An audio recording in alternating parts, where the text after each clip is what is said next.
Every once in a while, it doesn't happen often, a book comes along that impresses upon you anew the beauty, the magic, the transcendent power of words.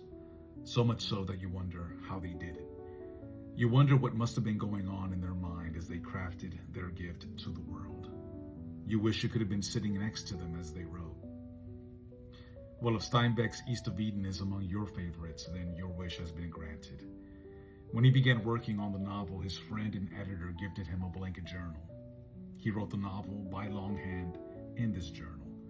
And every working day from January 29, 1951 to November 1st of that same year, before he began the day's work, he would write his editor friend a letter on the opposite page of the journal.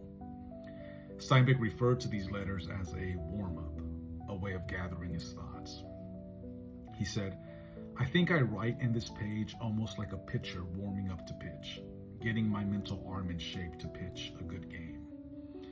Never meant for the public and never revised, these letters were published in 1969 as The Journal of a Novel, The East of Eden Letters.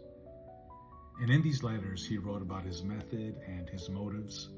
He expressed his aims and hopes for the book. He mused on life. He bemoaned his challenges. He anticipated criticisms and worked through some of the difficulties in writing his masterpiece. I'm currently rereading East of Eden, armed with the insights from these letters, and I'll be sharing some of these insights in the coming weeks. The first thing that struck me was the place East of Eden took in Steinbeck's mind and heart. He viewed it as the book he was born to write. He wrote, "I think there is only one book to a man. That is, every author has only one book in them." Steinbeck believed that this was the one book that was in him. On February 12th, the day he officially began to write East of Eden, he wrote, "I have written each book as an exercise, as a practice for the one to come. And this is the one to come." On March 12th, he wrote, "This is what I've trained all of my life for."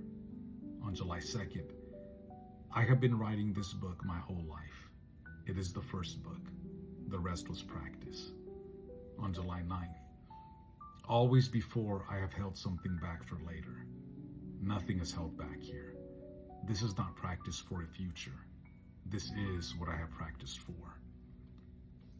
His plan for the book was grand from the beginning.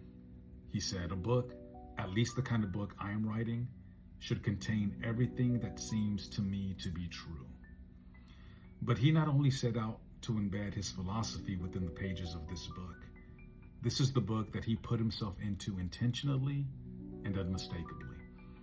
He said, "For many years, I did not occur in my own writing, but this was only apparently true.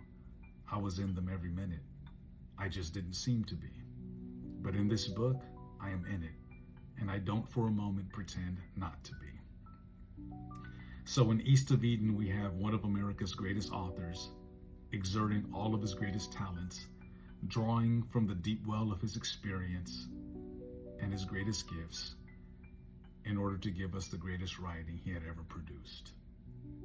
How do you think he did?